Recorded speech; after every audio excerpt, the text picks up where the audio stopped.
This is Everything is Personal with Len and May. Ladies and gentlemen, boys and girls, welcome to another episode of Everything is Personal. Yeah. Woo! I was waiting for the sound effect. Oh, let me introduce my co-host, as always, Mr. John Small. Well, thank you. Thank you so much. It's wonderful. You don't have any sample or music or anything? Well, I mean, I just flew into LA and boy, are my arms tired. Oh, wait. Oh man, I messed up that effect. Damn it. I pressed the wrong button. Wait, let me do that again. You want me to just do it? Tommy, take that over. You know, I just flew in from LA and boy, are my arms tired. Yes. Henny Youngman's back in. We are off to a great start. Yeah, this is professional podcast radio. Live from the Borscht Belt. Exactly. What do you get when you mix two Jews, cannabis, and late afternoon podcasting when you're a little bit dizzy?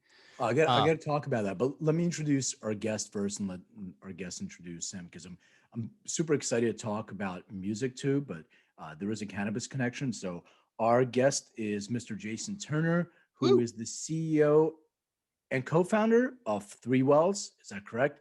I am the CMO. CMO. Sorry, I we don't know each other. This is our first time meeting, so I usually make a mistake the first time. So this is now I'll remember. That's your Chiba, y'all. It's like a morning radio show, Jason. So let me just tell you, Jason, we'll get into it and you can give your intro. I just want to say something before I forget. So this is where cannabis is really personal. It's really interesting. So last night we were talking to this company. I'm not going to mention any company or anything like that because they're not a sponsor. So if anybody wants to sponsor, then they'll get a mention. But anyway, this company produces capsules. They're THC capsules, and they're supposed to be strain specific. And I thought that they would have, test results, but I guess I got to go and look for them. So it gave me, it's a sativa dominant. It's a capsule. Each one is 25 milligrams. And I took it and my friend took it. And I took 25, said she's an ultra rapid metabolizer. So she took 75. I took 50. It wasn't doing anything for me, but instead of giving me energy, like she's saying she had all this energy, it made me tired. And today, I wake up happy to go, but I was so groggy. I'm still foggy from the stuff. So she had a complete body high. I had a complete head high from the stuff. So I'm a little bit foggy. That was the long-winded way to say I'm still a little bit off. So I'm trying to get my. If you had read Jason's website, then hopefully it would screen. I did. I read his website before this, but I'm saying I forgot everything because I'm so foggy. Well, anyway, Jason. Tell us what you do. Tell us what Three Wells is and your background. Yeah, well, Three Wells, threewells.co. We're focused on the 50 plus market. So, and I have to admit, I'm square in that demographic, and that's why we started the company. But, Three Wells really is about making sure that people, my age, I won't assume your ages. You guys look really young. So yes, you're right. Yeah. We're right. In our 30s. You're right. Okay. We're in the 30 plus demographic. Thank you. Yes. 30 plus 30. Exactly. Okay, we're in the same 20. demographic, Jason. We are in the 50 demographic. So look, we'll probably get into this, but it's very personal for me why we started the company. I'll share that a little bit later. But yeah, the company really is about the whole demystification of cannabis and CBD and everything around it for three core reasons. And that is to help people be well, live well, so they can do well. And that's where the name came from, Three Wells. And so we provide information and connection to services and products. We don't own any products. We don't sell any products directly. And it really is to help people live better lives. And I don't mean for that to sound trite in any way. That's really why we started the company. As we talk, you'll find out why my partner Craig and I did this. So that's the quick synopsis. Right. Yeah, we're definitely on the same page as far as empowering people to get better control of their own health and wellness. Why? Just curious. Was 50 plus because that's your guys' demographic, and you're like, hey, I don't want to go into a dispensary and have a 20-year-old bud tender tell me I should take a chocolate bar? Is that kind of how you came up with that? What was the impetus? No, it was really not just because we're in the demographic. We really noticed. Well, why don't I tell you the story? Yeah. And Yes, it'll make a lot of He sense. teased the story. I know. Cliffhanger. I got the setup going here. Yeah, exactly. I got to hook it now. So here's a straight shot.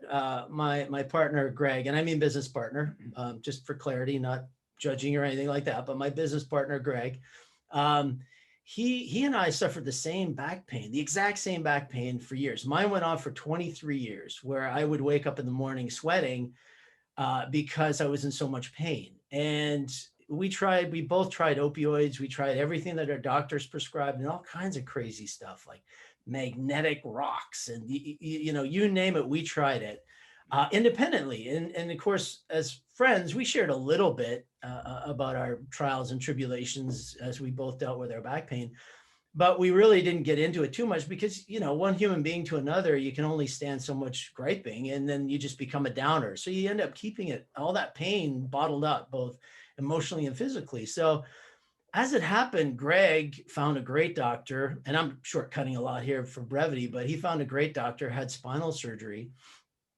And then he said to me, hey man, you gotta check this guy out. And I did. And I ended up having the same back surgery. And thankfully today, both of us are, we're living at about 90% pain-free in our backs. But what that opened up next was a whole conversation about what we had come through. And we had both, like I said, tried the opioid route and all kinds of crazy, methods and methodologies. And both of us had turned to cannabis, and not to just like get so high we couldn't feel, but quite the opposite, just take the edge off so that we could cope on a daily basis. And so we ended up sharing with one another this journey we had with cannabis. And we both said, man, there's no good information that's trustworthy out there no matter what your age demographic. And this was, 2.5, almost 3 years ago when we had this conversation. And we said, and when you get older and you really want things focused to your life stage, 40, 50 plus, there is almost nothing that you can rely on. And we thought, this isn't right. We have this wonderful plant that can do so many fantastic things. We've experienced personally. We got to do something about this. We got to put some information out there and connect people with the right services and products and information so that hopefully they can go live the lives that we can now live because of our journey. And sure, the surgery did a lot, but I got to tell you, cannabis was a lifesaver on multiple occasions for both of us. And that's how Three Wells got started, was all from that. What was the back issue that you were having, if you don't mind sharing? Just curious. Yeah, mine was, I got hit by a drunk driver. So you can imagine I'm not big on drinking. Yeah, that's another reason to like cannabis. You get hit while you were driving, like in the car? It was a car accident. You got hit walking. I got hit. I was on my bicycle. I wasn't even on the road. I was on it. There was about an 8-foot shoulder, and I was to the right of that 8-foot shoulder. And a drunk driver, I was just riding along one afternoon, and he was so drunk he swerved off the road, hit me from behind, and my bike got pulled out from under me because it got sucked under the car. Oh, wow. Fortunately, I went into the windshield and then up onto the roof and then hit the trunk and then hit the ground. Wow. And that, I know that sounds horrific, but it's actually fortunate I didn't go with the bike. For sure. You don't want to be under the car. You'd rather be over the car. It makes sense. But what it ended up doing was crushing a couple of discs and fracturing my vertebra. Right. And so that's what started the whole journey of back pain. So it was a mechanical thing. It wasn't just For sure. No, that's why I wanted to clarify, because, people have different things. Not that we're anti-surgery or anything like that, but, if somebody's back just hurts and, it could be from stress. We're not saying go out and get back surgery. You had a legitimate, condition which required that. Were you consuming cannabis prior to the surgery too? Yeah, I was lightly. Right. I'm not, full disclosure, I'm not a big altered states guy. I enjoy, a little euphoria, relaxation, happiness, fun. I'm not the kind of guy that just goes, gets, little LSD, little. I'm with you. I'm with you, Jason. We're on this. We're on team. Microdosing. altered states. Microdosing is good though. No? Yeah, It's phenomenal. Yeah. Yeah, right. A little bit of psilocybin, I think, right before an interview is perfect. Just a little bit. Yeah. You know, I Makes met a psilocybin doctor here I live up in Marin County. Mhm. And man, she's got some great stories. And I hadn't even considered it, but she uses it in her psychology practice, Yeah. her therapy. And the stories she told me were just phenomenal. So I love it. So when you did, I'm just still curious about the recovery and the cannabis use. So were you using it instead of opioids to help recover from the pain of the surgery initially? no, I didn't. I actually only used opioids because there's an incredible amount of pain and I don't want to get too graphic or gross for anyone, but to do the surgery that Greg and I had, they have to tunnel through your abdomen. Yeah. So all your organs and everything and muscles and everything get pushed aside. So, you know, cannabis has its strengths, but when you're dealing with that kind of pain, you need a blunt instrument. And to me, opioids are a blunt instrument. They go in, they smash everything and they dull it down, and they don't care about what it causes to your liver and whatnot, but it's effective for that kind of acute, very aggressive pain. Right. Whereas the amount of cannabis I felt like I would have to intake wouldn't, you know, it'd just be too much. So I actually stayed on the opioids for about a week. Right. And then it was just off. I got to get off because I don't like opioids at all for all kinds of reasons. And then it was a little bit of cannabis just to, you know, keep my muscles relaxed and keep me in a, you know, relatively comfortable state so that I didn't seize up with the pain. Yeah. So that's how cannabis kind of filtered in after I needed that power of opioids. Got it. How did you know what was right for you, or how did you have experience in finding the right strain or cultivar? How do you prefer consuming? Was it more CBD, THC? Like, where did you get your education? I'm just curious on that too. Most of my education, I think, you know, kind of like we do old school, you kind of trial, right? Trial and error. And I did reach out to doctors, but doctors really failed me when it came to cannabis. They're getting better now. And actually at Three Wells, we have a chief medical advisor who's been in cannabis for 30 years. But, you know, they're so rare. And I just felt like the medical community, and I'm not blaming them, I get it, that, you know, they have a very specific legal obligation and they have very specific parameters they have to fall within. So I don't fault them straight out. Where I do fault them is trying to get educated and push the system forward a little more aggressively. But anyway, back to what the core of your question, Len, is that, you know, it was really just, I was very cautious and I started low, you know, go low and start slow. And I just eased my way up till I found that balance point for my body, because and you guys have talked about this repeatedly, but we have different balance points to, you know, Len, with your company and looking at your DNA structure and whatnot, you're spot on. It's different for everyone. So I had to find my own. I didn't have the luxury of someone great like you and your company to help guide me. I wish I did. Man, I would have been all over that. Yeah. Well, it's not too late. We can definitely do that. We can get you, absolutely. We can get you a kit and have you do it and then start mapping, you know, the products that are right for you. I just find it fascinating. You hit the nail on the head with a couple of times. And I know, John, you were saying something, I kind of probably stepped on what you were trying to say, but I find it fascinating where, you know, people say there's not enough. The doctors aren't educated. They don't know what to recommend. Like, people really don't know where to go. We don't have anything that's centralized. So there's piecemeal, localized information, and you don't really know how to trust. Studies are studies. Like, you go to PubMed and CBI, you're going to get studies. But when you go to a website and you listen to somebody speak, or you go, here's what we do that's different than everybody else, that level of knowledge and education, there's not that sharing going on, because your medical your chief medical officer is not sharing with our chief medical officer, vice versa. And there are organizations, but it's just, I think there needs to be a little bit more information for everybody that's centralized, and that gets to, that is the same information that everybody shares across the board. So kind of my thought on that. One problem with cannabis is that cannabis isn't centralized, right? So that's another problem. It's like, I was thinking today, Jason, when you the products you recommend, obviously you can't get, the ones that have THC. And you're recommending stuff that has THC in it as well as just CBD products, right? That's right. Yeah. Yeah. And so how do you deal with the issue of like, well, that product might not be available in the state that the person is, searching from? And, it's luckily we're all here in California, and it's like, we're like in a gold. Yeah, we're like, spoiled. we're very spoiled at the end of the day.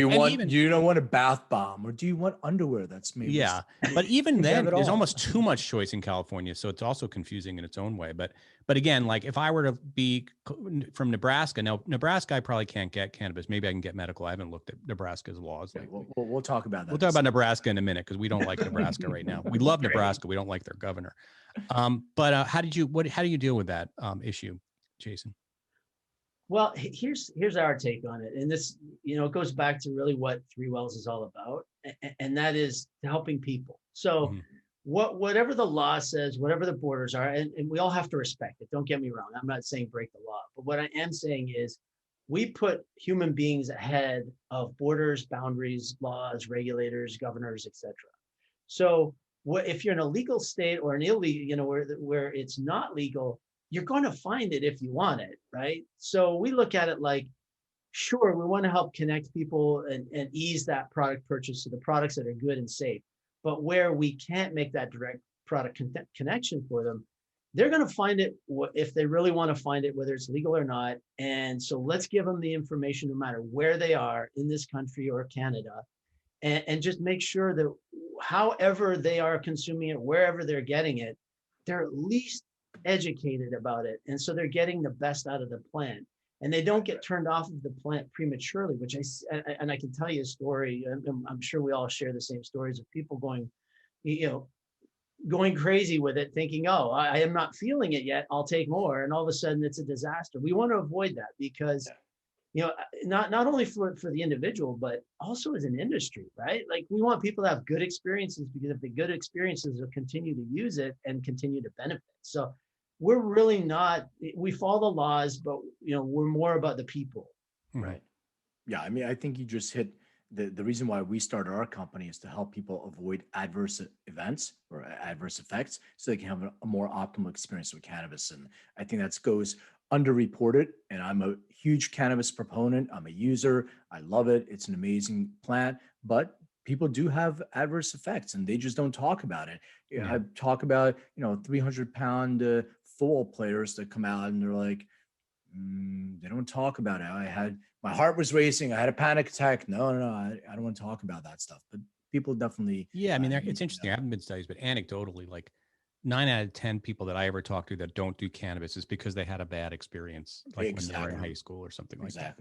And that was it. Like I would ever do that again. Right. Yeah, I persevere, and you persevere too. You had a bad one, then I persevered. I hated cannabis at first, and now I freaking work for Green Entrepreneur Magazine. I mean, what happened to me? Yeah. Exactly. My friends laugh that I actually have this life because it couldn't have been any more different than what I was like in high school. I'm curious, Jason, about music. Music, specifically, John was telling me about your background in music and something to do with Led Zeppelin. So I didn't really know a lot. Maybe you can kind of enlighten me with a background, and we can talk about. Yeah, tell us about your previous life. Amazing Zeppelin. Sure. Well, in the spirit of full disclosure, I'm born and raised in Canada. I came down to the U.S. late 90s, so I'm a U.S. citizen. And I was going to say, when you were saying full disclosure, is that because Trump is no longer in power and then you can come out of the closet and say that? You're going to get deported? You're not going to be deported. Yeah. Yeah. I wasn't sure for a while there how far he was going to go. Exactly. No, so you'll probably hear it in a couple of words I say over the course of our discussion that I still have my Canadian accent, and that's where it comes from. But no, to come back to your question, so I'm a marketer by trade for decades. I won't tell you how long because I'll age myself once again. But I spent a lot of time marketing a lot of companies, and I had this passion for music, and I ended up, so fortunate. I left the whole agency side for a number of years to go work at Warner Music. Got to work with some great people, and I hadn't worked in music. I, was an outside spectator, if you will, of the industry and of course of music itself. And I got to work on some great things. And one of them, was the release of Mothership, and working with, my marketing colleagues, because it takes more than one guy to market something like that. Guys like Kenny and Scott Pascucci and Kevin Gore and those guys, working with them and the A&R team to get Mothership out. And it was phenomenal. It was a great experience. I got to see the band, in 07 at the O. I don't know where you want to go with that, but I'm still giddy about it. 13, 14 You got years to see later. the band. You got to see the band.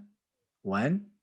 Yeah, I got so there was, we flew into London, the night before, and then, we spent some time and with some of their management and some of the other people associated with the band the next day. And then, that evening we went to the friends and family, practice session. So we got like right down near the floor. No one was allowed on the floor because Robert Plant, he likes to stand back, I guess, from the stage and just kind of hear what the audience is going to hear. So he likes the floor being cleared and not people milling about.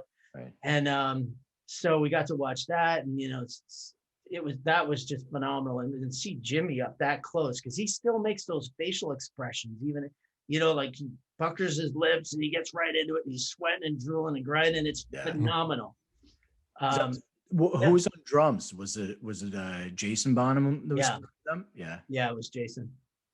Oh, who's wow. an amazing Cool. drummer. So Jason is his son. Amazing. Yeah, Jason, John Bonham's son. Yeah, I saw that tour. There was another tour that the Black Crowes did, or in the Greek, where they played with Jimmy, and that was amazing as well. Jimmy came out and played with them, all Zeppelin songs, and they with the Black Crowes. Man, that's amazing. Crazy. And I saw No Quarter too, which was that was interesting. Wasn't my favorite. I mean, I'll take any Zeppelin I can get, but that was a really weird kind of arrangement for their songs. And I saw Plant a bunch of times. I got a question for you, Len. Yeah. On one of your podcasts, you said your first album was Zeppelin 4, right? That it correct? Yeah. Look at him. You still have it? Yeah, it's right here. Look at that. That's your first one. First one. It's all kind of it's a little bit aged and ripped, but it's the original. As it should be. Yeah. It's got lyrics all over it. That's amazing. I think my first records have crayon all over them and stuff. So I'm glad you preserved that. That is it. Yep, that is it. Yeah, I have so cool. Yeah, I have a bunch of but yeah, no, you listen, that's cool. Yeah, Zeppelin, I always think about this. Like the Beatles are probably my favorite band just because my dad exposed me to the Beatles that was the first like music that I can remember. And they're the influence of everything. But if I really think about who do I listen to the most, it is absolutely by far Zeppelin, because I mean, it's just so much Beatles. How long? Also, you just listen to your whole childhood, right? So to me, it's like my childhood. Yeah. I almost got sick of it by the time I was 11. Me too, right? Especially like the younger, the earlier stuff. Yeah, but the Zeppelin, earlier man, I can never get sick of Zeppelin. And Mothership, what a cool experience, man, to work on something. I got something to show you. Yeah. Here we go. Show and tell. We're gonna have to. Oh man, that's so badass. Jason is showing a poster of Mothership. What is that from the show? This is actually Shepard Fairey did the artwork. Oh wow! Yeah. And it's a signed version from Shepard Fairey. From Shepard. If you're listening to this, it's on the YouTube version of this video. You're keeping that one, right? If you could, why do I get a feeling he's pitching for it? Yeah. That's amazing. That's so cool. Really Shepard cool. Fairey's kid went to my kid's school, and I was always kind of like lingering around to try to get to talk to him. The last time I was at the Troubadour, I'm trying to remember who was Everlast. I think Everlast was performing. Shepard Fairey was the DJ before. So before we came on, Shepard Fairey DJ'd. Yeah, I was like, could he spin? Looks familiar. I mean, DJ'd. I'm doing air quotes for those of you. Yeah, he's just playing records. DJ'd. I didn't see anybody with techniques and scratching records. Right. They're just connecting songs. But that's cool. Yeah, I'm like that looks familiar. Like, oh, Shepard Fairey. Speaking of DJing and Led Zeppelin, one of the great. Oh, you know what? Forget it. Forget it. Wrong anecdote. Yeah. I was going to say that some of the great samples have been used, but I was going to say some of the great DJ sets, but I'm confusing my DJ sets. Well, no, But, there was like, I mean, if you really listen to Zeppelin and first of all, like listen to early Beastie Boys stuff. So yeah, speaking of speaking Levy. of samples, I mean, there is so much stuff that Zeppelin took from other people. You have to be able. That's why, you know, back I have Willie Dixon and Wolf and Muddy Waters and all those guys. But you know, they also won some lawsuits. Wasn't like the Spirit one that they did the Stairway to Heaven, and they said no, it's like they didn't steal it or something like that, right? Yeah, they won. I'm so thankful they won that one because I mean, come on, there's a limit here. The Willie Dixon thing, I got you know, okay, it doesn't make me love him any less, but yeah, you know, share what should be shared. So I get it. Yeah, they should have given him credit. 100%. You look at the old chess guys, give him some credit. You borrowed some stuff, but the other stuff is like, I can hear it and maybe inspired your music, but I'm not sure if they actually literally like copied it. Yeah, Yeah, it's hard to prove that. Yeah, there was a Jake Holmes song, "The Dazed and Confused." They were saying that they stole that. I don't know, man. There's some similarities. And what's that band that now basically just steals Zeppelin? What's that band? Oh, are you talking Greta Van Fleet? Yeah, Greta Van Fleet. And they're like, we're not influenced at all by Zeppelin. Well, the guy came out. He said he doesn't know what you're talking about. No. It's like hilarious. And Robert Plant did an interview about that. He's like, you know what? It's an honor. He didn't even take it that. He doesn't care. Yeah, at this point. You know what? I love Greta Van Fleet. I mean, for all the obvious reasons. I think it's just, we were influenced by Zeppelin. Why not? I mean, what a fantastic influence that is. So exactly. I would, if I were them, I just maybe they're genuine in their claim. I don't know, but I still love Greta Van Fleet too. I play that way too loud and it annoys my son. Yeah, that Greta Van Fleet's great. Hey, Len. Yeah. By the way, sorry to interrupt you. And you mentioned Stairway to Heaven. I got a little anecdote that's kind of funny for you. So I got to go into the vault at Warner Music. There's a big warehouse in Burbank. And they wouldn't give me the address for it, but they took me there. They blindfold you and put a hood over your. Almost, man, almost. They really did drive around and not let me see and mark where we were going. Because I had just started with the company, so they were still sussing me out. But I got to go to this warehouse where all the masters are. And I said, okay, I know we have the masters in here for Zeppelin. I got to see them. And they had, I'll share Elton Jon story with you as well. But so I got to see the masters and hold the master tapes. I know this sounds really geeky. I'm totally geeking out. Great. You're in the right crowd. You're with the right geeks. Yeah. Yeah. So I open up the cover, like the reel's in there, right? Yeah. And open up the cover. I read it, and it has stairway in it, but it says Stairwell in Heaven. Somebody had written it incorrectly inside of the jacket there for the case of the tape. So that's so funny. Interesting. Stairwell in Heaven. And then they make you leave your phone. You can bring. It's so English too. Yeah. Oh, the stairwell in heaven. Yeah. The other way, Elton Jon. By the way, I know we're off a little bit here, but a quick question for you. So one of Elton John's masters was in there, and I'll give you one guess what was drawn on the inside of one of his masters.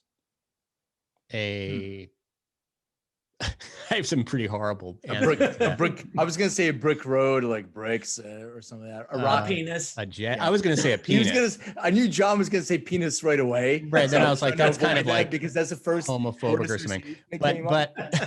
But then I was like, maybe there's a jet, like for Benny or the jet is a good guess. A penis. A penis. Oh, yeah, it was a penis. We knew it. Oh, you're. Damn I'm serious. It was almost too on the nose. I know. It was the first thing. I'm like, I'm gonna avoid saying the first. That's why you got to go with your gut right away, man. Go with your gut. It was a different time, and that was the time when you used to just draw penises everywhere. Yeah. Oh, that stopped. I didn't know that stopped. Yeah. Exactly. No, you didn't get that memo. Yeah. I didn't get the memo. All right, so I'm putting you in the spot. I'm putting you in a spot. What are your 3 favorite Zeppelin songs? Kashmir, Black Dog. There's just something about Ramble On. Yeah. And I know everyone says, why not, Stairway and blah, blah, blah. I love the song. But candidly, I've heard it so much. That's it. Yeah. But skip it. But here's the one that here's something for you guys. I got a question for you. Yeah. Bonzo's Montreux. Yeah. If you listen to it really carefully, and this is the rumor, the theory, whatever. I have never been able to prove or disprove it. When he's pounding on his bass pedal, there's a little squeak, and apparently he wouldn't oil it. Now, is that just folklore, or is that true? I heard something like that too. I think that it is true because he did not let anybody touch his kit, and the way that it sounded is the way that it sounded. And they were recording it live, and I think Jimmy actually liked that sound. He's like, leave it in. So that's what I heard. There we go. So, but I have no idea. I have no idea. I don't know if it's folklore or not. But I love your three. I couldn't make a decision, so I had a whole lot of love too. And I had Cashmere and Ramble On as like I couldn't make a decision between the two, and I had the Immigrant Song. I have the Immigrant. Oh, yeah, the Immigrant Song is one of my favorites. When the Levee Breaks, I like. Then there's like songs that I've discovered later in my life, like Over the Hills and Far Away, that are like incredible. Well, everything like trippy. I mean, they're all incredible, but. So here's one. I hope I won't let my wife listen to this podcast because I'm about to share something with you and all your listeners. When I get in an argument with my wife, I just section myself off and I listen to Dazed and Confused. Right? Yeah. Dazed and Confused, so long it's not true. Yeah, what's that pretty woman never bargained for you? Yeah, I love it. There's a lot of those messages in Zeppelin songs about being scorned by a woman. So. Oh yeah. Oh yeah. I've never been scorned by a woman though, so. My son learned the Moby Dick solo, which is kind of incredible. That was kind of incredible. Yeah. Even though I'm divorced, but I wouldn't consider it scorn. I like to, we should do a whole segment on songs that we listen to when we're mad at our partners, or I don't have when you had one. I'm sure you had one. Your mom says in my business. She's in my business. I've partners. You have partners. Okay. Yes. Well, sorry, guys. People I'm friendly with. That's okay. Is that Jimmy Page calling? He is. Jimmy Page. Speaking of, check out this shirt. I'm going to show you my shirt. Hold on. Let me move my. Is that your dog? First, you have to remove the dog. That's your shirt. Your dog. Yeah. Oh, that's dope. You see that? That's pretty cool. Wow. It just says Jimmy Page. Yeah, it's my old school Jimmy Page shirt. It's pretty cool. I have nothing on that's Zeppelin. I have Dr. Spock spinning on the wheels of steel. Oh, that's cool. Talk about geek. This is probably the most dad shirt. My kids said to me, that is the most dad shirt I have ever seen. I thought I was cool for a minute there. I think that a lot of the dads are wearing the Bruce Lee spinning. Oh, yeah. Saw that. Yeah, the Bruce Lee. I liked it when I first saw it. I mean, that shirt's so cool. I got to get me one. Then I'm like, I go to a school thing and like there's 3 dads who are wearing that shirt. Yeah, they got the Bruce Lee. I know. Yeah, I don't know. It's depressing. All right, let's go with Jason's questions. Jason's questions. Right. Oh, okay. You ready for these? I am, I think. Right. Very, very difficult. So get ready. First one is, please describe your first experience with cannabis. Jamaica. I was in Jamaica. I was like 16, 17, 16. Went to see a buddy of mine who was see a buddy of mine's parents. They're from Jamaica. And we went down there and we had been out partying late at the clubs. It was like 3 o'clock in the morning. We went to his aunt's place. His aunt was up, bimbling about the house, and she had made some cookies. And so she said to Mark, I won't even try to do the wonderful Jamaican accent, which I love, but I'd have respect for Jamaicans. I won't do that. Right.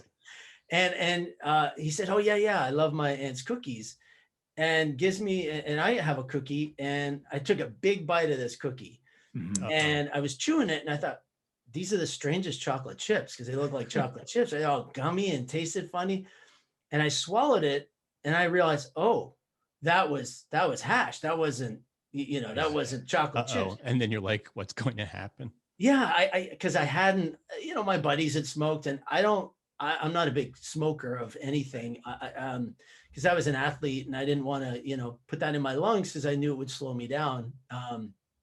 So anyways, I had this, and it was like 45 minutes later, I'm sitting on the couch. And you know how body buzz, at least for me, body buzz has kind of come on fast and furious out of nowhere. Like they just from 0 to 60. And I was sitting beside a plant And I kind of leaned a little because I started to feel the buzz, and the plant was tickling my face, and it just sent me off on this animation induced mind trip. Wow. And it was phenomenal, but I wasn't sure what to expect. And my friend Mark looks at me and he goes, "Oh shit, you are really stoned." You're like, so your first experience with it was an edible. That's pretty cool. That's pretty intense. First guy on our show that ever had their first experience being edible, right? Yeah, John? definitely. You get yeah, that's pretty incredible accomplishment. Yeah, exactly. All right. So we already kind of touched on music. Obviously, John and I and you Jason, music people. Is there an album or a song or a genre that is like your go-to besides you know the when you get an argument with your wife? Is there anything else? You're gonna hold that for ransom. So you can tell my wife. It's on record now, man. Yeah, exactly. Yeah, here's the thing. So I have a real leaning toward like rock. Like I love Greta Van Fleet or the Black Crowes or Black Keys and but so I bias there quickly. But here's the other end of that spectrum. When I want to be creative, because marketing is my profession, I put on some hardcore techno, and that just puts me in a really creative, focused mood. So I will go from one stream to the other. So is techno like more modern, like, or more like Detroit, Chicago, like Joey Beltram pounding stuff? Is there what type of techno? It's more really ultra modern. Like it's just that constant beat. The EDM. Yeah. And there's not a lot of singing, so that's not distracting by the lyrics. Right. Yeah. I don't want any singing when I'm in that zone. Yeah. Yeah. You just want the beat. Yeah. I like working out to that music for sure. Yeah. What has cannabis meant in your life? Health and balance. I would say those two things, like, because, the whole CBD, what it does for in our ECS endocannabinoid system just helps me balance my system. And I'm really fortunate. I've had like we all have, our health issues, both external and internal, meaning, somewhat self-inflicted. I'm a mountain bike rider, so I've broken far too many things. But it really has helped me balance my entire system, which keeps me healthy. So I'm not reliant on the plant to heal something right now, which I'm thankful for. I'm reliant on the plant to balance things out for me. And that enables me to live a good life and to be, successful. And right now, all I use cannabis for is at night to sleep and occasionally on the weekends to relax. Yeah. So you're looking at it as a supplement in your life that helps you with overall health and wellness and preventative. So you don't have to have that acute situation that comes up. You're looking at it as part of your health and wellness routine. Exactly. Awesome. All right. So bonus question, if you remember or not. This is John's favorite question that I love this question. He loves this question. Describe what your room looked like growing up, if you remember. Oh man, I'm gonna embarrass myself with this one. The biggest thing that was in my room when I was a kid was a waterbed. Oh man, down cue porn music. And then he had a mirror on top over the bed. And then we got older, he put a little motor to spun around. That's awesome. Waterbeds were such a thing for a minute there. There was. I wanted a waterbed. I just couldn't. My parents couldn't. Yeah, I wanted one too. They were horrible. horribly bad for your back, I'm sure. Oh, it was terrible. It didn't last long. I think it lasted maybe a year, and I just couldn't take it anymore. But I was actually I didn't. So I was very much into cars. I was building and racing dragsters and oval track cars from the time I was 15. So I had cars, and I even had, believe it or not, my mom would freak out. I would sneak car parts up into my room so I could clean them, like carburetors and things like that.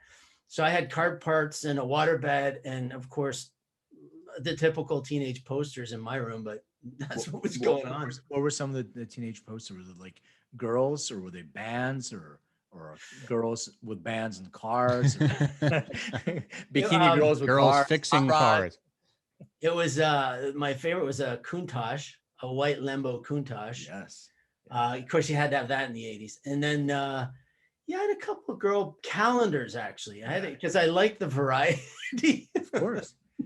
So yeah, This- that was. you understand, Jason, that this is being recorded, right? And will be held. Yeah. Variety, check. Yeah. Variety's over now, dear. Yeah, cool. Yeah, that's awesome, man. Yeah, thank you for sharing. I think it's fascinating to kind of get a peek into how people grew up and what they had on their walls and what their room looked like. Gives you kind of a sense of where they are in their life. Well, that was a good answer. Some people are like, I don't remember. How old did I have to be? And I can't remember have you even asked me this question? Well, don't ask it because I can't really remember. I don't remember if I asked you. Yeah. Do you remember your room? No. I mean, I do, but I remember different phases of my life. I did ask you. I think I did ask Okay. you. We had this conversation because I remember mine distinctly. I remember talking about mine. Okay. And I remember I used to have a lot of pennants. Like that was a thing for a minute. Pennants, like those little baseball pennants. Yeah. Coming in with this when people used to give things for winning stuff. Now they just give to you the participation. Right. He But like showed little up, baseball pennants. Like I had like a little Yankees pennant in it. Like those little from when they flags. won the pennant. Yeah, when they won the pennant, exactly. Right. Anyway, I had my Heather Thomas poster that nobody knew who Heather Thomas was, but and I think she was next to Countach, if I remember, something like that. But yeah, Heather Thomas was hot. I had a few because my dad was a film composer, so I had a few of his movie posters up on my wall, which I thought were super cool. Like Clute, I had a Clute poster. Well, that whole thing with your dad, it was just like my blood. It's awesome. I'm so happy that you shared. Yes, there was a little shout out to my pops. There was an article written about my dad passed away in 2004, but there was an article that was written about his music in Criterion magazine this week about his legacy, and it was really awesome. And the writer is really into cool. my dad, which was so great. Yeah. Well, Jason, this has been fascinating, Jason. Yeah, where can people find more about you, about your company, Three Wells, and anything else, Zeppelin, or where can they see you when you're running out of your house when you got in a fight with your wife? Yeah. Oh, he just got in a fight. His Days of Confused playing. That's it. Yeah. You can check us out at threewells.co. And in full disclosure, I also own a marketing agency, which is idlabglobal.com. Cool. And LinkedIn, Jason Turner. I'm in California. That's where you'll find me. So you can find my profile there. They can't find you. You don't have an Instagram handle or like a Snapchat or a TikTok, anything like that? No. So here's the thing. So all day, every day, I'm either marketing with Three Wells or I have clients that I market for as well on social media, but I put nothing on social media personally. Got it. Personally, that's just, and it's interesting as a marketer, you don't think, because you're not selling your own personal brand. No. And here's the thing. So I've been in tech since 95. When you couldn't market anything online, you couldn't even barely put images online. So what I found out was, and I worked with a company that did all the back end systems for banks and I know what's being collected. I know what's being amassed, and it's not a conspiracy theory. It's not me being paranoid. I know specifically what's going on, and as a marketer, I know a lot. And I decided years ago that, I just don't want to put my private life up on social media like that. Call me paranoid. It's a personal philosophy. Right. Well, you're putting your private life up here on podcasts, so we appreciate it. I am. That works. We'll take it. Yeah. Jason, thank you so much for joining us. This was great, awesome. Man. Yeah, I had a lot of fun. So appreciate Me too, it. guys. I knew you'd be a good guest for this show, so I'll take credit for this one. Thanks. Good job, John. Well done. You guys are fantastic, and I enjoy all your shows. So thanks for having me on. Thanks, Jason. Appreciate it, man. Thank you. You don't have to stay on. We're going to finish talking. You can just leave the chat, and we'll let you know when this runs and stuff. Yep. Awesome. All right. Yeah. Let me know, because I want to. I'll put it up and I'll promote it. Perfect. For sure. Absolutely. Awesome. All right, guys. Thanks, man. Thank you. Thanks. Take it easy. Peace. Good. He's a good guy, right? Yeah, great guy, man. I really enjoyed it. I figured that was a good get for us, because good energy. Yeah, when I interviewed him, I was like, we forgot to ask him about Pete Ricketts, but I guess. Let's talk about Pete Ricketts ourselves. I mean, right. so I don't even know what to talk background. about. I mean, what do you say? Like, with this guy's a ridiculous person. I mean, well, here's some background. So he's the governor of Nebraska, and Nebraska is interested in joining for legalization of cannabis. And he came out and basically he's sponsoring a bill to change their constitution to prevent marijuana from ever appearing in that state on any ballot. So it should be legal for any reason whatsoever. But okay, and I'm fine with an open debate. But when the guy starts saying, literally, he said, "You will kill your kids if you legalize cannabis." I mean, to say such outlandish things, especially when, and GW Pharmaceuticals has an FDA approved, product that's specific for kids and specific for a form of epilepsy, to come out and say that it's going to kill your kids is against pharma, against everything. I mean, it's such reefer madness. It's a really reefer madness. It's just really so indicative of where we are in this culture now, this sort of war on the truth, that like it doesn't really matter if what you say is true or not. That's exactly it. So here's my take on it. I believe that he is playing like there's no way he really believes 100% of this. He just believes the opposite. He'll just take the complete opposite view of anybody else because there's no science. He's not referencing anything. He's not referencing, a trial, nothing. It's just information that's like, this is your brain on drugs. This is what's going to happen to you. So I just believe he's trying to get notoriety, and it's working for him because he's all over the news everywhere. Right. And he's saying such outlandish things that really have no basis. Platform, but I mean, it's got to be. It just seems so out of touch with where the American public is. And I wonder if there are even people in his state. Like, he must obviously be doing I mean, yes, there must be a part of him that believes that crap, even though it's not true. Or maybe there is, and maybe he's completely cynical and doing it just for political reasons. But I can't imagine that in polling in Nebraska, cannabis is not a popular issue. I mean, it is in every other state. It's not like Nebraska is some sort of strange, I'll just read you what he said. Like, this is his last quote, in which I got today. "This is a dangerous drug that will impact our kids," Ricketts told reporters. "If you legalize marijuana, you're going to kill your kids. That's what the data shows from all around the country. Big pot, big marijuana is big industry," Ricketts said. "This is big industry that's trying to not to be regulated, to go around regulatory process."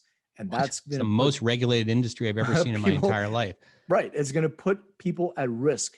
And you go around regulations that are designed for health and safety of our society. This is what he said. So I'm like, I don't even know which part of this to unpack.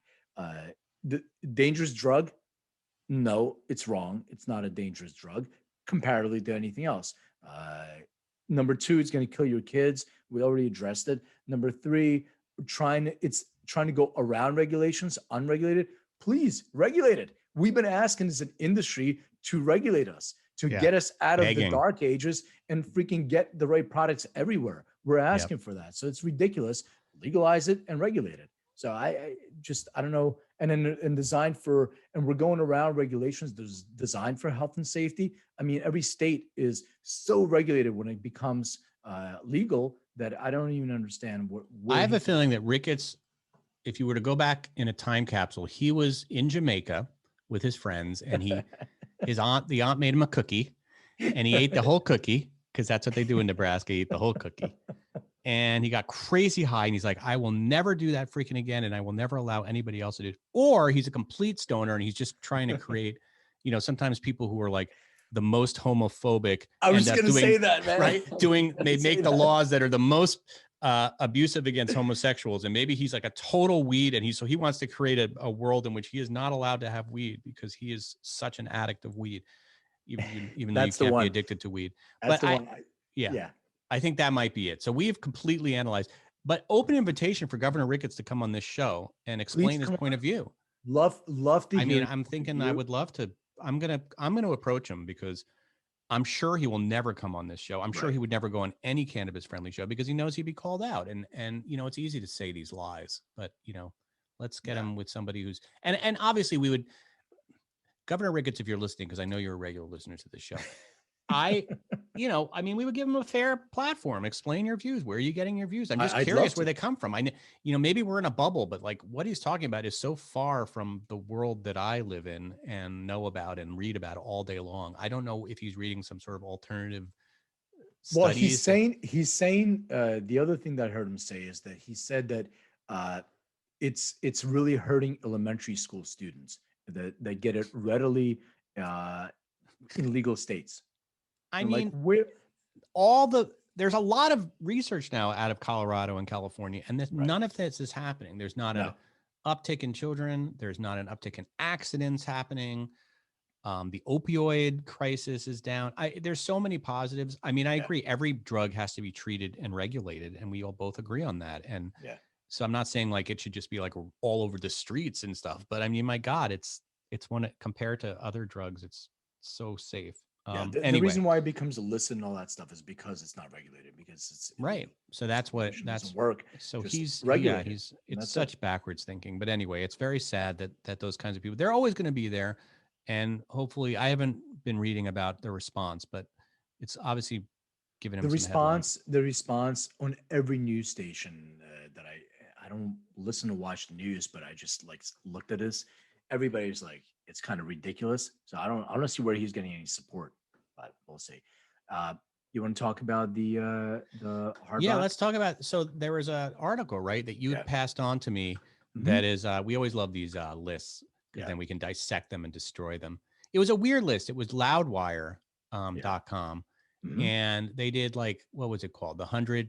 They did the top 90 hard rock and heavy metal albums of the 90s.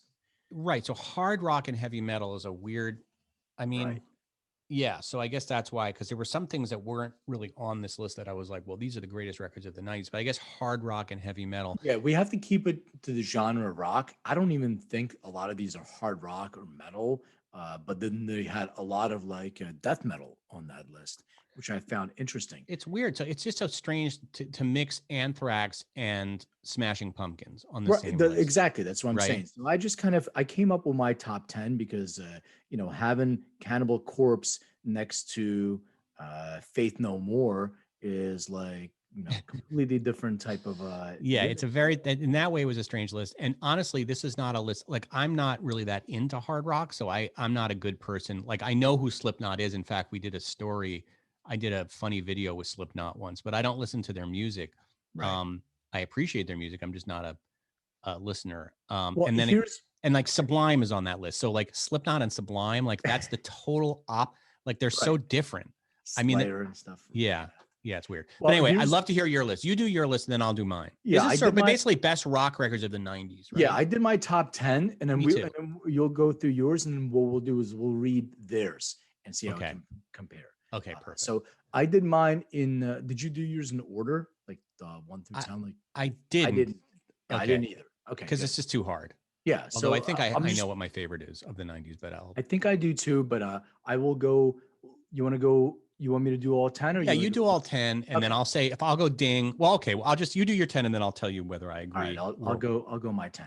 All right. So Rage Against the Machine, self-titled, Pearl Jam 10, Alice in Chains. This is the double album, the Jar of Flies EP with Sap EP. So the double album, Red Hot Chili Peppers, Blood Sugar Sex Magic, Jane's Addiction, Ritual de lo Habitual, Stone Temple Pilots Core, Soundgarden Bad Motor Finger, Metallica, the Black Album, the self-titled. Then I have 9 Inch Nails Downward Spiral.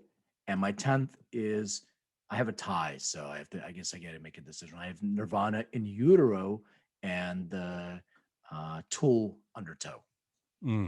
That's my 10. Does Tool Undertow, is that the one that has ding ding ding ding? Sober, yeah.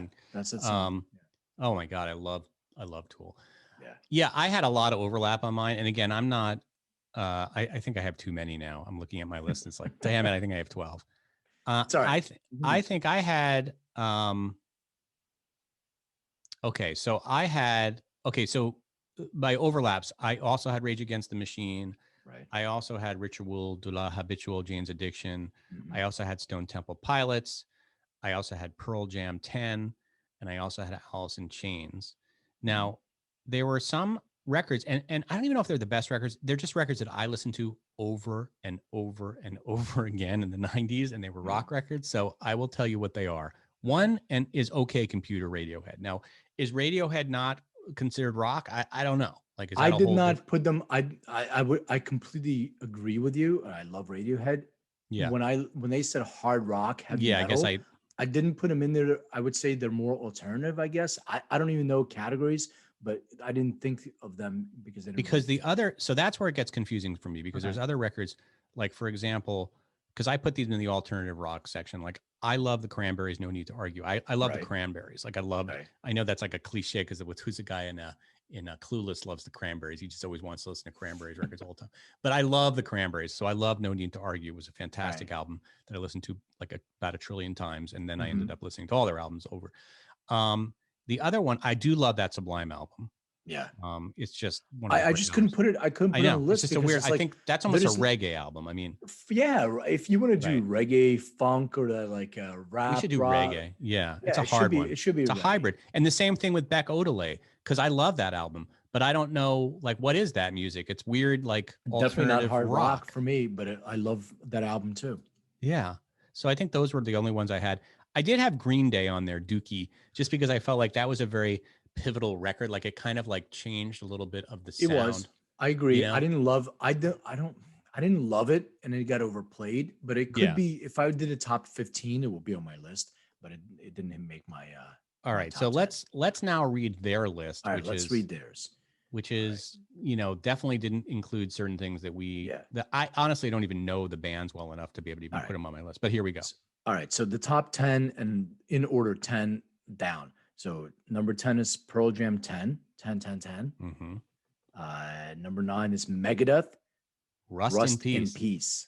I'm just not the right guy to weigh in on Megadeth. I mean, first of all, it's not my favorite Megadeth album. Second of all, Megadeth in the top 10, maybe. Love Dave Mustaine. I like Megadeth, but I wouldn't put in my top 10, obviously. Mhm. Alice in Chains Dirt.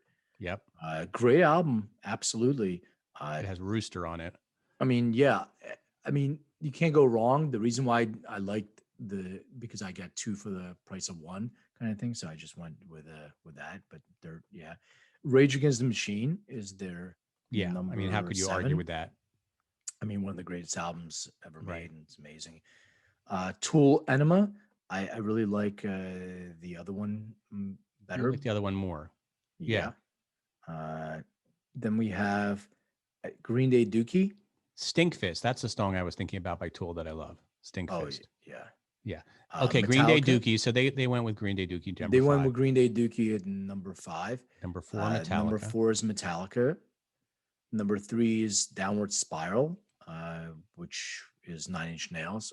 Love that album. That's where they had Hurt. He did Hurt, which Johnny Cash remade. Next was Pantera, Vulgar Display of Power. Such an amazing album, and Dimebag Darrell's guitar playing is, I mean, legendary on that.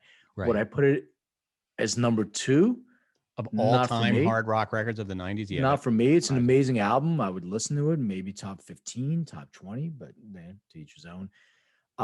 Number 1, Nirvana, Nevermind. Well, okay. So Nirvana, Nevermind, probably because it was pivotal in terms of the 90s in the genre, but I would not make that my number 1 90s album. Honestly, one of the well, I mean, it has amazing songs, and they're so overplayed at this point that it's hard to even remember what it was like when you first heard. I like Come As You Are and Bloom, but I'm sick of Smells Like Teen Spirit. But I liked In Utero better. I thought In Utero was much more interesting the way it was made. Agree. And you know what album would never be on their list because it's not hard rock, but if we're going to talk Nirvana, I love the Unplugged Nirvana album. Oh, that's my favorite Nirvana album. Isn't that an incredible album? I could just listen to that. It's so raw. Every day of my life. His version of Leadbelly's oh my God, the cover. I mean, it's heart wrenching. Like you can feel whatever he was going through. He put that emotion in that song for sure. That is such an emotional record, and it's so beautiful. And he just the most purest form of Kurt Cobain and his voice and his. I agree. So I love that record, and I know it wouldn't be on a hard rock record, but I think just as far as a rock record, it's incredible. I don't know. So, It could be. It's the same thing as Sap and Jar of Flies. It's by Alice in Chains. It's hard rock. Yeah, I mean, it's not soft rock. You know what right, I'm saying? But right. it's more ballady, I guess, is the point because it's unplugged. All right, so I have a question for you before we do the Have You Heard? I was listening to Rick Rubin. He had Kenny Beats on, Yeah, who's a producer. yeah. I Oh, mean, he's my son's idol. I mean, the amount of knowledge this kid has, and I call him a kid because he's in his 20s. Right. I mean, the amount of knowledge that he has about hip hop from Memphis and from every region. So I found it interesting what they were talking about, besides all different kind of music. Rick Rubin has this theory, and I want to run this by you and see what you think. He believes the music, and we're talking about hip hop, not other genres of music. He Mhm. believes the hip hop music is of a region is specific to the drugs they were consuming in that region. So Really, the drugs. the drugs that influence that music. So I want to run it by you, see what you think, and maybe you can come up with some examples to share. So let's think about it this way. California, it's an easy one. California, laid back, funk. Laid It's back. weed driven. It is Yeah. a that music is so weed driven. It's like, you got that funk, you got that bounce in the car, and it's sort of laid back, right? Yeah, in a that way. makes sense. What's New York drug? Coke? Well, I guess. believe New York rap is very aggressive. It's in your face, right? It's Unless you're Rakim. Yeah, that's true though. well, even Rakim's, even his Kate, the flow of the beats is like it's more, yeah, you're right. Rakim is not, his lyrics aren't aggressive, but I believe that they're Coke influenced, maybe not. But I just wanted to get your thoughts. Yeah, on I it. think The that's cadence, a really interesting. I might have to be with Rick on that one. and then Miami bass. He's like, it's so heavy. It's so, and I'm like, what is Miami drug? It's got to be like ecstasy mixed with Coke, maybe together or some of that, because it's fast and it's really with a lot of bass. It just kind of shakes you, moves you, and nobody gives a shit about the lyrics. Maybe like the shout back kind of thing they have, but it's about it. And Atlanta, that is interesting. Where'd you hear this this interview? This is so Kenny Beats got interviewed twice on Rick Rubin's podcast that he does with Malcolm Gladwell. Yeah, Malcolm Gladwell. It's the Broken Record podcast. Great podcast. I mean, it's one of my favorite podcasts. I freaking love when they geek out on music. I never hear anybody to this level because first of all, Rick is associated with every genre of everything. Yeah, and he's then done everything. And when you have like a guy like this guy come on, the level to here's 3-6 Mafia influenced these guys in Memphis, influenced these guys who are making music now. And we were talking about this music, and I was like, is Atlanta meth? I don't know. Yeah, people from Atlanta are gonna be like, no, fuck no. I don't know what the drug is, but there is a certain type of attitude that's created, maybe based on what's playing on dance floor. And he was telling Rick today. One of the things we talk about all the time, lyrics, right? So back in the day, it's like, what do you listen to? What are the lyrics of the song? And the lyrics mean something. They connect something to me. They're saying that nowadays, the music itself gets the credit. Like they want to evoke some sort of emotion. Music, is it going to be a record that's for the dance floor? Or like when I talk to my daughter, they mosh. I'm like, what are you mosh? What are you like playing hard rock? And they're like, no. To like Travis Scott or whoever else is playing. But if you listen to music, it's so simple. Like the beats there is so much just drums and that's right. it. And they're rapping over drums. But if they're not connecting the lyrics and they're not connecting the music is simple, is it just the 808s? Is it just the drums that are moving you and that's it? And you're flowing through that? Yeah. I mean, sorry, I didn't mean to just play something. It just played. I don't know what the hell happened. I didn't hear it. Oh, good. Oh, good. You didn't share it. I didn't share it. Well, now there was a practice run, but yeah, I don't know. I was just trying to figure out. Yeah, I think it's fascinating. By the way, Kenny Beats, big shout out to Kenny Beats. He does a thing every, I don't know, month or week or something, where he asks, his fans to submit beats. And my son has done this like religiously for like the last few months. He spends all his day like working on a beat, and then he hasn't won, but I think it's just a wonderful, kind of opens it up to his fans. He's a huge inspiration on my son, and he plays the beats, and he's like very supportive of like that community. Well, I have a great Kenny Beats. I'm not going to play it this time to have you heard. I'm going to play something else because but I'll save it for our next one. I'll play you something interesting. But there's a thing that Kenny Beats does where he can create a beat, personalize a beat for somebody on the fly. I don't know if you ever heard it. He does it. So I want to see that he's the guy of personalizing beats. Maybe what I'll do is I'll see if anybody's listening. I'll get him a kit and I'll personalize his cannabis for him and see if he can make a beat for me, and I'll make some personalized cannabis. Maybe we can barter. I don't even know if he's a cannabis guy, because he's a personalized beat guy. So we'll see. Personalization guy. All right. I have a bunch of stuff to ask, but we're already like oh my God, my daughter has to do her piano lesson in 3 minutes. This is perfect. My daughter does her piano lesson in the same studio that I have to record my podcast. This is my life. This is my profession, girl. And by the way, she calls everybody girl now, so I can call her girl. Yeah, my daughter does sis. I'm like, I'm not a sis. Yeah, sis. That's funny. Yeah, not a sis. Come on. All right, you want to share?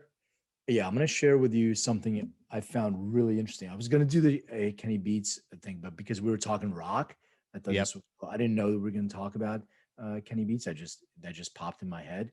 So it's called Ain't Nice, and Viagra Boys are a Swedish.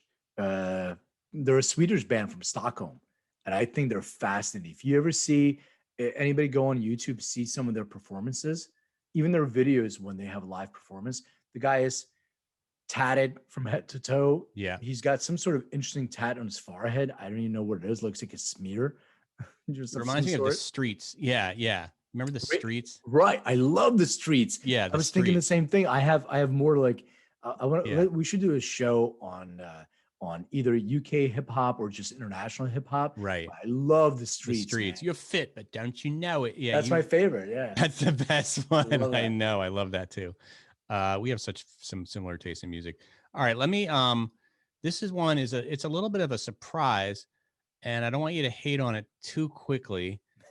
Let me just play this real quickly. I'm not sure it's going to even play. Let me just see if it works. I can hear it. You can't hear it? I can, yeah. Okay. All right. I'm going to fast forward. Just you get the beat a little bit here.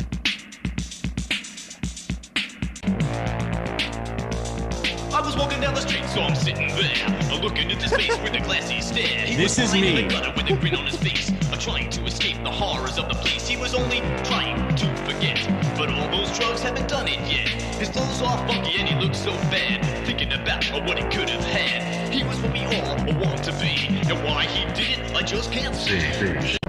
Top of his class. Oh my God. Well, it skipped, but guess what? Guess who that is? That's Kid Finesse. That was Kid Finesse at age 16.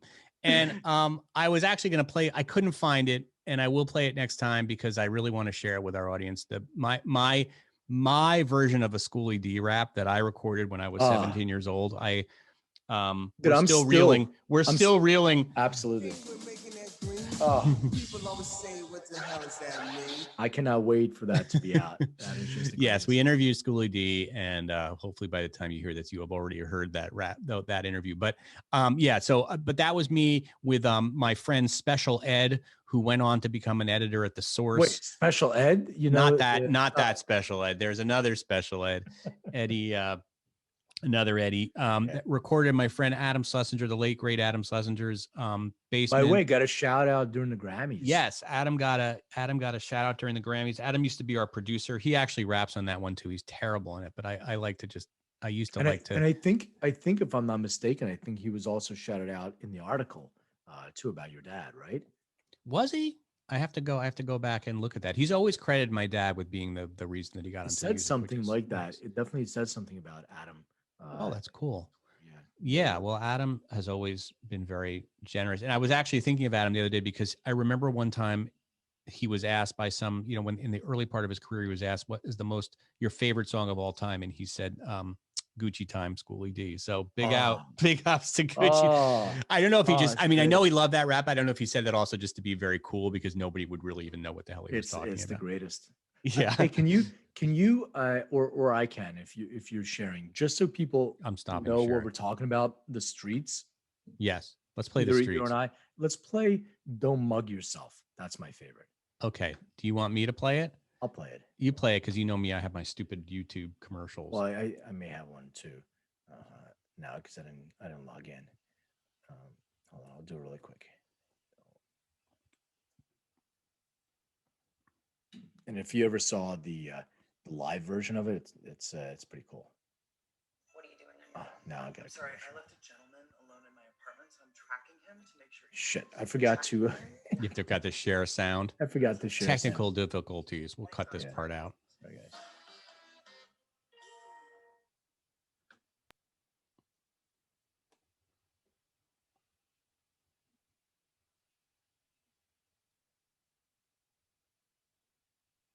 What's going on? I mean, I love life, man. You know what I mean? Life. What are you doing on your phone?